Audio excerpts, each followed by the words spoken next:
Jallianwala Bagh massacre. आखिर ऐसा क्या हुआ था कि इतने ज्यादा लोगों को अपनी जान गंवानी पड़ी? वो सब वहां पर इकट्ठे क्यों हुए थे? किसने दिया था वो ऑर्डर? और उस दिन असल में गोलियां किसने चलाई थी? क्या वो इवेंट्स थे जिनकी वजह से ये हादसा पेश आया? This is Jallianwala Bagh massacre by Usama Khalid. Let's start.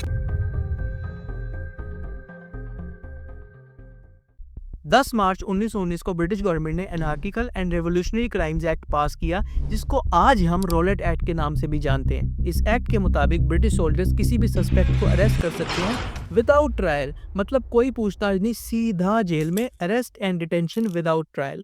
इस एक्ट के अगेंस्ट गांधी ने 6 अप्रैल 1919 को nationwide civil disobedience strike का ऐलान किया। पंजाब में इस स्ट्राइक को 2 लोग लीड कर रहे थे, डॉक्टर सत्यापाल और सैफुद्दीन किचलू। पंजाब में स्ट्राइक होते देख ब्रिटिश गवर्नमेंट ने डॉक्टर सत्यापाल और सैफुद्दीन किचलू दोनों को अरेस्ट कर लिया, जिसके बाद अमृतसर वालों को इतना गुस्सा आया कि 10 अप्रैल 1919 को उन्होंने उनकी रिलीज के लिए प्रोटेस्ट करना स्टार्ट कर दिया, जिसमें ब्रिटिश बैंक्स को टारगेट किया गया, ब्रिटिश सिटीजन्स को टारगेट किया गया और काफी ब्रिटिश सिटीजन्स की डेथ भी हुई उसके अंदर। और इस सब प्रोटेस्ट को रोकने के लिए ब्रिटिश सोल्जर्स ने उनके ऊपर, उन सारे प्रोटेस्टर्स के ऊपर फायरिंग की, जिनमें काफी ज्यादा प्रोटेस्टर्स की डेथ भी हुई।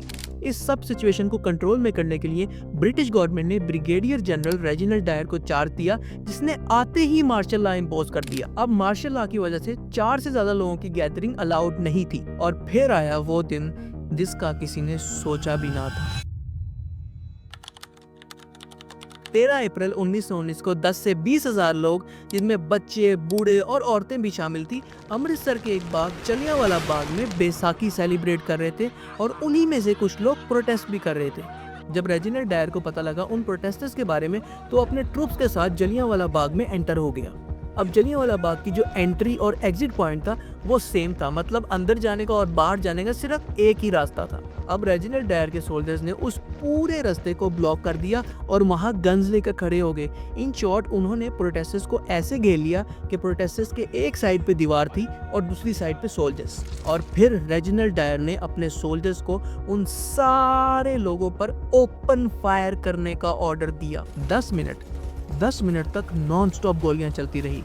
बच्चे, बूढ़े और औरतें जहां हो सका वहां पर अपनी जान बचाने के लिए भाग रहे थे। और जब लोगों के पास भागने की जगह खत्म हो गई, तो उन्होंने जो पीछे दीवार थी वो फलांगने की कोशिश की। 10 मिनट तक उस पार्क में सिर्फ गोलियों और चीखों की आवाज गूंजती रही। 10 मिनट बाद जब फायरिंग रुकी तो हर जगह खून और लाशों का ढेर था। इस पूरी फायरिंग में टोटल 1650 राउंड शूट किए गए।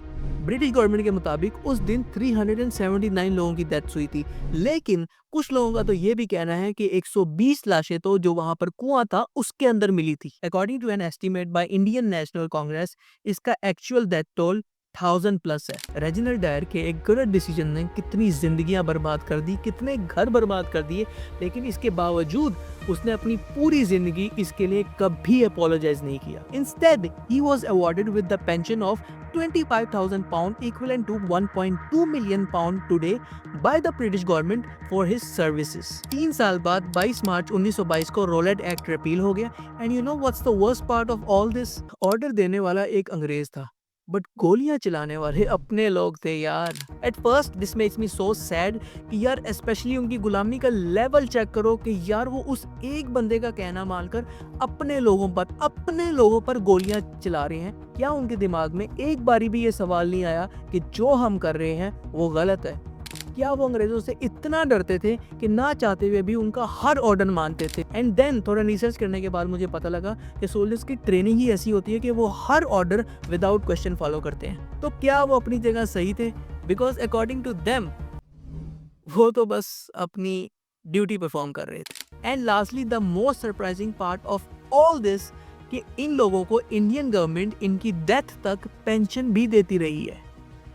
Yup, that's it guys. See you in the next video.